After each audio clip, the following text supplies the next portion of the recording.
Hello and greetings, my friend of the Red Delta Project YouTube channel. I'm Matt Schifferly with another move of the week to help the whole world get stronger with the power of grind style calisthenics. This week's technique is the suspension rear fly, a staple in the suspension calisthenics world that's great at hitting every muscle in your back, especially your upper back and your traps and your shoulders.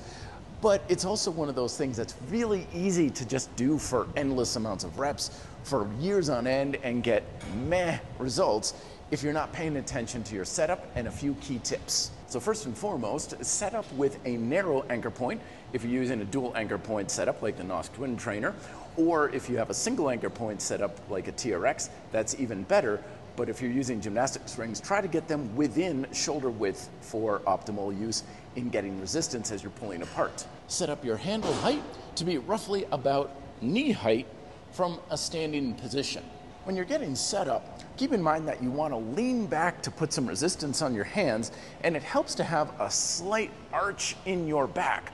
That way, when you come all the way up, you still have resistance at the top position, and you're not coming forward, placing weight on the balls of your feet, and losing all the resistance and having the slaps go slack. The basic exercise is done with the arms out in front, nice and straight, and you just spread your wings nice and wide, and then come back on down.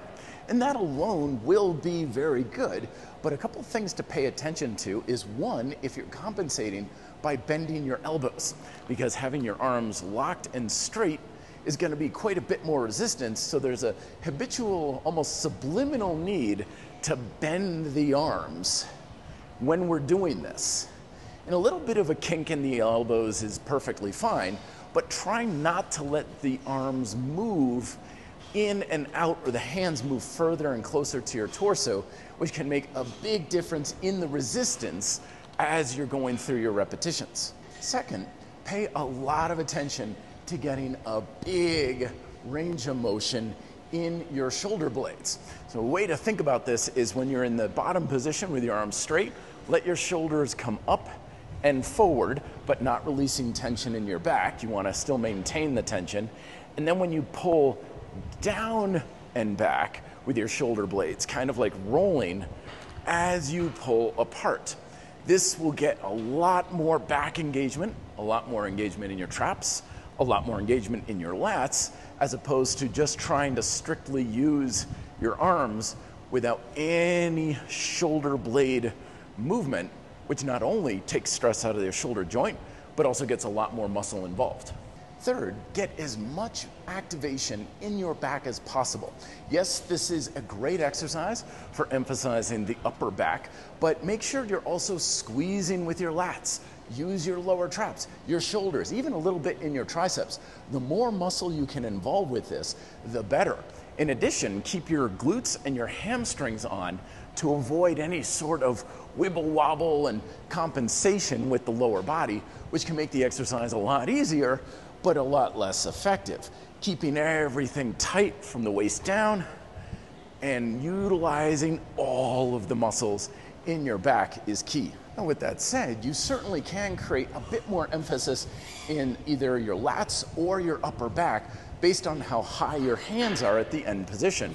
So if my hands are about shoulder width or even slightly higher, you're gonna feel it a lot more in your upper traps. But if you end with your arms lower and pointing downward slightly, you're gonna have more emphasis in the lats. Keep in mind though, you're using your whole back with all of it. It's not like you're isolating, but you do want to be mindful of what area of the back you may want to emphasize with just a few inches of difference between the two positions. And lastly, I highly recommend utilizing some external rotation as you pull up, so the handles are pointing downwards in a pronated position and then opening up, maybe even slightly supinated as you come down.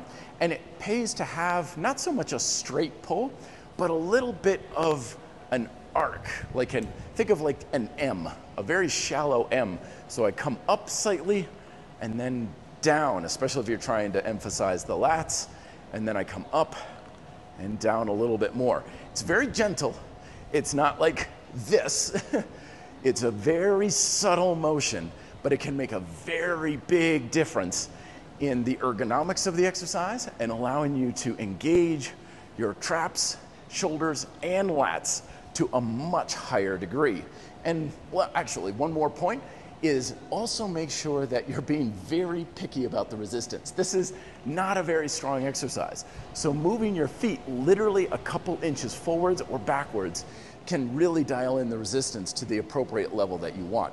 And as usual, I included a micro workout that includes this exercise down below in the description so you can play around with it and include it in other pull chain or back and bicep workouts for a little bit more shoring up some of the weak links in your back that may be holding you, well, back. Also, down below, links to all of the resources I recommend, including my NOS suspension straps and my book, Suspension Calisthenics, which explores this stuff in more detail. Don't forget to subscribe and like and all that sort of thing, because I come out with these videos every single week. Thank you very much for watching. I'll see you next week. Be fit and live free.